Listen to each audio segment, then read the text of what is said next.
Na moim kanale nieczęsto pojawiają się peryferia, ale w moje ręce wpadła ciekawa klawiatura od XPG.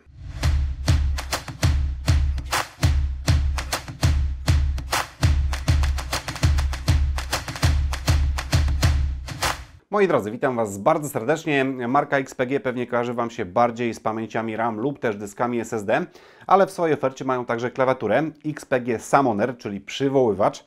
Mechanik stworzony typowo z myślą o grach, czy też o graczach, oparty o przełączniki Cherry MX Speed. O nich będę mówił troszeczkę więcej w dalszej części tego filmu. Także pozwólcie teraz, że klawiaturę Wam zaprezentuję, a później podzielę się moimi spostrzeżeniami na jej temat, bo kilka dni miałem okazję się nią pobawić. XPG Summoner to klawiatura pełnowymiarowa, jej długość to 449 mm, głębokość 135 i wysokość 44. W komplecie znajdziemy podpórkę podnadgarstki, która posiada miękką gąbkę pokrytą skórą ekologiczną. Jest ona dołączana za pomocą magnesu. Dodatkowo otrzymujemy 9 nakładek na przełączniki w kolorze czerwonym, jak i narzędzie do ściągania keycapsów. Górna pokrywa wykonana jest z aluminium w kolorze szarym gunmetal. Dzięki temu cała konstrukcja jest bardzo solidna, a do tego nie widać na niej odcisków palców. Poza wydzieloną sekcją numeryczną mamy klawisze multimedialne, jak i za pomocą skrótów klawiszowych możemy zmienić opcję podświetlenia oraz nagrywać makra. Jak już o podświetleniu mowa, to jest dostępna cała gama RGB, jak i 7 trybów do wyboru, włączając w to podświetlenie statyczne. Podświetleniem zarządzać możemy również za pomocą oprogramowania, ale o tym będę mówił za chwilę.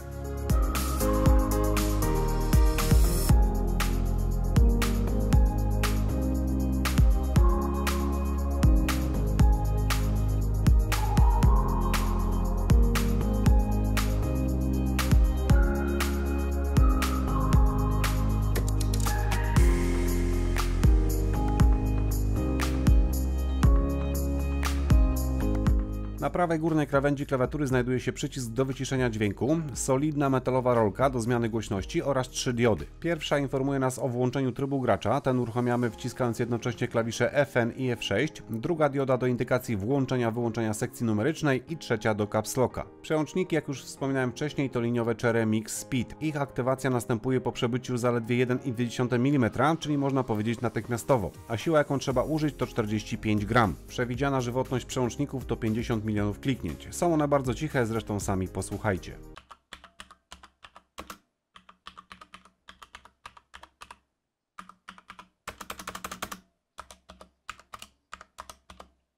Keycapsy, czy jak to woli nakładki na przełączniki, wykonane są z dość cienkiego tworzywa ABS i w tej kwestii mogłoby być lepiej. Plus za czcionkę, która moim zdaniem jest bardzo prosta i estetyczna, a do tego dzięki podświetleniu dobrze widoczna. Klawiatura jak na produkt gamingowy przystało posiada pełny N-key rollover, który działa bez najmniejszego zarzutu.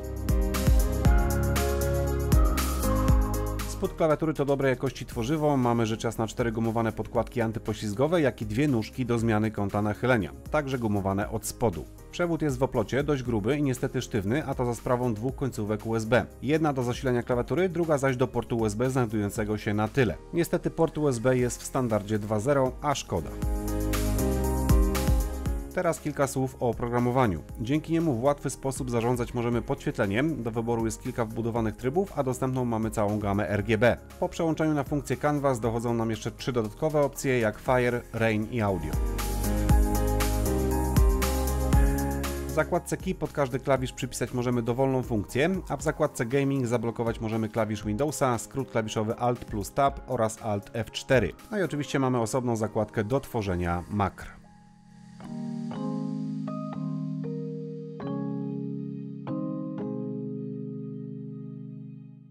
Przyznam szczerze, że klawiatura wywarła na mnie pozytywne wrażenie, aczkolwiek bez wpadek się nie obyło. O nich będę mówił za chwilę. Bardzo solidnie, porządnie wykonana konstrukcja. Dzięki aluminium na górze klawiatura jest sztywna, nie ugina się, czy to podczas pisania, czy też grania. Grało się rewelacyjnie, zwłaszcza w szybkie strzelanki, jak CSGO, czy też Battlefield 5. Dzięki bardzo szybkiej aktywacji przełącznika, przypomnę 1,2 mm. Dodatkowo keycapsy są bardzo wygodne i dość szeroko od siebie rozstawione. Aczkolwiek to, o czym mówiłem wcześniej, mogły być troszeczkę grubsze, bo nie wiem, czy po dłuższym użytkowaniu, zwłaszcza ich zdejmowaniu i zakładaniu, przy czyszczeniu chociażby klawiatury nie będą one pękały. Jest możliwość nagrywania makr, do tego są dedykowane klawisze od F1 do F5. Łatwiej oczywiście nagrać makro za pomocą oprogramowania, niżeli skrótów klawiszowych, ale macie do wyboru dwie opcje, tak samo jak opcję podświetlenia. Czy to za pomocą skrótów właśnie klawiszowych, czy też za pomocą softu. Nie wyrzucajcie instrukcji obsługi, bo wszystko tutaj jest opisane, także z pewnością może się to przydać. Samo podświetlenie bardzo fajne, dobrze widoczna jest czcionka na nakładkach klawiszy, aczkolwiek moim zdaniem troszeczkę mam tutaj za mało tych wbudowanych opcji, jak i szkoda, że pod dany klawisz nie możemy przypisać konkretnego koloru. Plus za bardzo precyzyjny i solidny scroll do podgłaszania i ściszania, aczkolwiek tutaj pojawia się pierwszy problem. Mianowicie, jeżeli zainstalujecie najnowszą wersję oprogramowania, na razie w wersji beta, to ten scroll po prostu nie działa. Natomiast jak zainstalujecie starszą wersję oprogramowania, to sam soft płata figle, czasami się potrafi zawiesić lub też nie wszystkie funkcje działają. Także to zdecydowanie musi zostać poprawione, aczkolwiek z tego co wiem, Adata czy też XPG o tym problemie wie i pracują nad kolejną rewizją softu. Kolejna rzecz to USB na tyle, gdzie możecie podłączyć sobie chociażby pendrive'a i zgrać sobie jakieś dane na komputer, ale szkoda, że jest ono w standardzie 2.0. To oczywiście spowoduje, że transfer danych będzie o wiele wolniejszy. Poza tym produkt moim zdaniem bardzo udany. Przypomnę, na oryginalnych przełącznikach Cherry MX, które nie dość, że są szybkie, to do tego są bardzo ciche. Cena tej klawiatury to, uwaga, w tym momencie 400 zł. Niewiele, bardzo atrakcyjna i z pewnością warto się nią zainteresować. Linka do niej macie w opisie tego filmu, także tam Was odsyłam. Jak Wam się film podobał, zostawcie łapkę w górę. Nie zapomnijcie o dzwoneczku, żeby być na bieżąco. Trzymajcie się, pozdrawiam, cześć.